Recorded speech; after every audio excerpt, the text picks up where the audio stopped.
കാലത്ത് ഉള്ള ഒരു ക്യാമ്പയിനിൽ പ്രധാനമായിട്ട് നമ്മൾ ഉന്നയിച്ചിരുന്നത് അന്ന് 5 പ്രധാന വകുപ്പുകൾ അങ്ങയുടെ കീഴിൽ വരും, തുടർന്ന് ആ വകുപ്പ് അങ്ങനെയല്ലല്ലോ.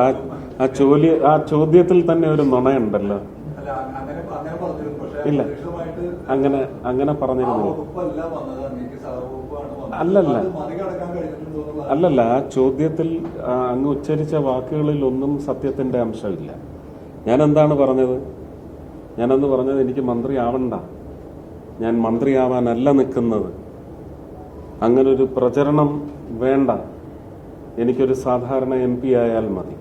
പക്ഷേ 5 പ്രധാനപ്പെട്ട തൃശ്ശൂരിനും കേരളത്തിനും ഗുണകരമാവുന്ന 5 നിർവഹണ കേന്ദ്രങ്ങളുണ്ട്. അതിന് മിനിസ്റ്റീരിയൽ ഹെഡ്സിൽ നമ്മൾ പറയുമെങ്കിൽ അങ്ങനെ പ്രധാനപ്പെട്ട 5 വകുപ്പുകളുടെ മന്ത്രിമാർ എനിക്ക് വിട്ടുതരണം എന്നാണ് പറഞ്ഞത്. അല്ല, അതായിട്ടില്ല. അപ്പൊ പിന്നെ എന്നെ പിടിച്ച് 2 വകുപ്പുകൾ എന്നെ ഏൽപ്പിക്കുകയും അല്ലേ. പക്ഷെ ഞാൻ പ്രവർത്തിക്കുന്നുണ്ട്. അതുകൊണ്ടല്ലേ ഈ അടുത്ത കാലത്തായിട്ട് ഞാൻ പറഞ്ഞത്. എങ്ങനെയാണ് മെട്രോ? അത് ഒരു വാഗ്ദാനമേ ആയിരുന്നില്ല. 2019 പറഞ്ഞപ്പോൾ എല്ലാവരും അവഹേളിച്ചതാണ്. Metro up to Coimbatore, or at least up to Palakkad, or up to Paliyekkara, at least up to Chalakudy, or Nedumbassery എന്ന് പറയുന്ന ഒരു ഡ്രീമാണ്. അതിനെയാണ് പലരും വിഷൻ എന്ന് പറയുന്നത്. എനിക്കന്ന് ഒന്നുമല്ലാത്തത് കൊണ്ട് ഒരു ഡ്രീമായിട്ടാണ് അത് പ്രസന്റ് ചെയ്യാൻ കഴിഞ്ഞത്. ഒരു MP ആയി ടേം അവസാനിപ്പിച്ച് ഒന്നുമല്ലാത്ത അവസ്ഥയിൽ ഒരു കാൻഡിഡേറ്റായി 2024 ലോക്സഭാ തെരഞ്ഞെടുപ്പ് നേരിട്ടപ്പോൾ വീണ്ടും അത് ഉന്നയിച്ചു.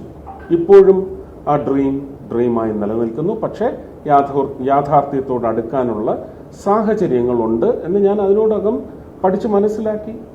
ഇത് 2019 പറഞ്ഞപ്പോൾ ഉണ്ടായിരുന്ന പ്രത്യാരോപണം എന്തായിരുന്നു?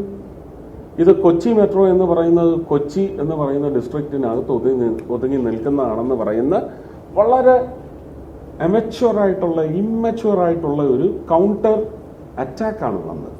പക്ഷെ അതിനൊരു വിലയില്ല എന്ന് ഞാൻ മനസ്സിലാക്കി.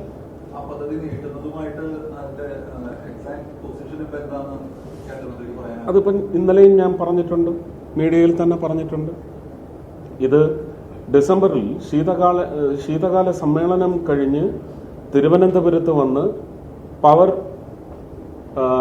Energy minister, urban development minister Shri Manohar Lalji ഇവിടെ ട്രിവാൻഡ്രത്ത് വന്ന് ഒരു അവലോകന യോഗം 2 വകുപ്പുകളുടെയും സെക്രട്ടറിമാരും, under secretary, joint secretary, additional secretary, ആ ഉദ്യോഗസ്ഥ ബന്ധം മുഴുവൻ ഇരുന്നുകൊണ്ട്, ബന്ധപ്പെട്ട വകുപ്പ് മന്ത്രിമാരും ഇരുന്നുകൊണ്ട് ഒരു അവലോകന യോഗം നടത്തിയതിനകത്ത് ഈ ഐഡിയ വീണ്ടും പുഷ് ചെയ്തു. കാരണം ഏർബൻ ഡെവലപ്മെന്റ് മിനിസ്റ്ററാണ് വന്നിരിക്കുന്നത്, മെട്രോ അദ്ദേഹത്തിന്റെ കീഴിലാണ് പകുതിയുള്ളത്, RRTS.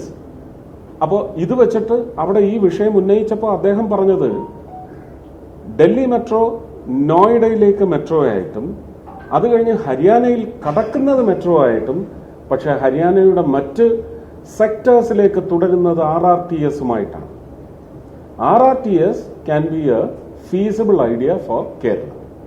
അപ്പോൾ അങ്ങനെ വന്നപ്പോൾ പണ്ട് ശ്രീ E. അഹമ്മദ് സാഹിബൊക്കെ ചേർന്ന് തുടങ്ങി വെച്ച ഒരു പദ്ധതിയുണ്ട്.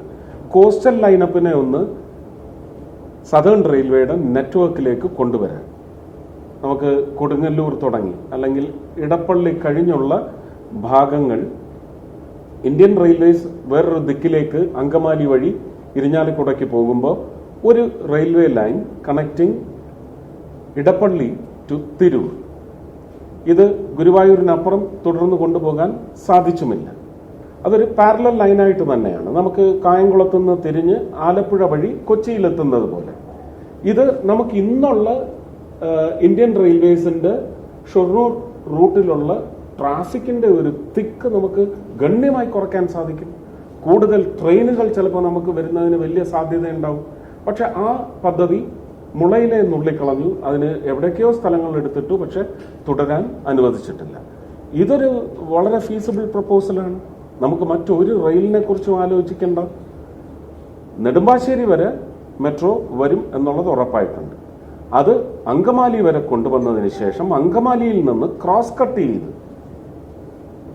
കൊടുങ്ങല്ലൂർ അല്ലെങ്കിൽ കൊടുങ്ങല്ലൂരിന്റെ വടക്ക് ഭാഗത്ത് വന്ന് ചേർന്ന് നാട്ടിക, തൃപ്രയാർ, ഗുരുവായൂർ, ചേറ്റുവ വഴി ഗുരുവായൂർ, പൊന്നാനി, തിരൂർ ചെന്ന് കഴിഞ്ഞാൽ ഒരുപാട് ഈ കോസ്റ്റൽ ലൈനപ്പിലുള്ള ഈ പ്രദേശത്തുള്ളവർക്കെല്ലാം ഒരു റെയിൽ എക്സ്പീരിയൻസ് എന്ന് പറയുന്നത് അവർക്ക് കിട്ടും, റെയിൽ ഉപയോഗം അവർക്ക് കിട്ടും. അത് നമ്മുടെ സ്റ്റേറ്റിന്റെ എക്കോണമിയെയും ഒരുപക്ഷെ എൻവയൺമെന്റിനെ ഒരു രീതിയിലും ബാധിക്കാത്ത തരത്തിലാണ്. എന്തുകൊണ്ട് മെട്രോയിൽ നിന്ന് RRTS, rapid rail transfer system, ഇതിന്റെ വ്യത്യാസം മെട്രോ റെയിലിന് മാൻഡേറ്ററി ആണ് എവറി 2.5 കിലോമീറ്റേഴ്സ് അല്ലെങ്കിൽ maximum 3rd kilometre you ought to have a station. ഒരു സ്റ്റേഷന്റെ പാരാഫർനേലിയ എത്ര, അതിന്റെ സൈസ് എത്രയാണ്, ആ ഇൻഫ്രാസ്ട്രക്ചർ ബിൽഡിങ്ങിനും സ്പേസിനും വേണ്ടി നമ്മൾ ചെലവാക്കേണ്ടി വരുന്ന പണം എത്രയാണെന്ന് നമ്മളിപ്പോൾ കൊച്ചി മെട്രോയിൽ നമ്മൾ കണ്ടുകൊണ്ടിരിക്കുകയല്ലേ. ഇതൊന്നുമില്ലാതെ 12 കിലോമീറ്റർ 13 കിലോമീറ്ററിനുള്ളിൽ അടുത്ത സ്റ്റേഷൻ എന്ന് പറയുന്ന RRTS അതിന്റെ ഡിസൈനാണ്. അപ്പൊ ഇത് നമുക്ക് സ്പീഡ് ഓഫ് മൂവ്മെന്റ് ഇതെല്ലാം ഗണ്യമായി നമുക്ക് മെട്രോയേക്കാൾ വർദ്ധിപ്പിക്കാൻ സാധിക്കും. ഈ കോസ്റ്റൽ ലൈനപ്പിലുള്ള ഒരു ജനതയ്ക്കും ഇങ്ങനെ ഒരു അവകാശം നമുക്ക് സ്ഥാപിച്ചു കൊടുക്കണ്ടേ? അതും സ്വപ്നമായിട്ടല്ല, ഇപ്പൊ അത് സാധ്യതയായിട്ടാണ് നിൽക്കുന്നത്. പക്ഷേ ഈ ക്രോസ് കണക്ട്സ് അതിന് വേണ്ടുന്ന സ്ഥലമെടുപ്പ് കാര്യങ്ങൾ കോപ്പറേറ്റീവ് ഫെഡറലിസത്തിന്റെ പശ്ചാത്തലത്തിൽ ഇതെങ്ങനെ സാധ്യമാകും എന്നുള്ളത് ഞാൻ പറഞ്ഞാൽ അത് രാഷ്ട്രീയമായിട്ട് വളച്ചൊടിക്കാൻ ആൾക്കാരുണ്ടാവും. അത് നിങ്ങൾ പത്രക്കാർ പ്രപ്പോസ് ചെയ്യുക.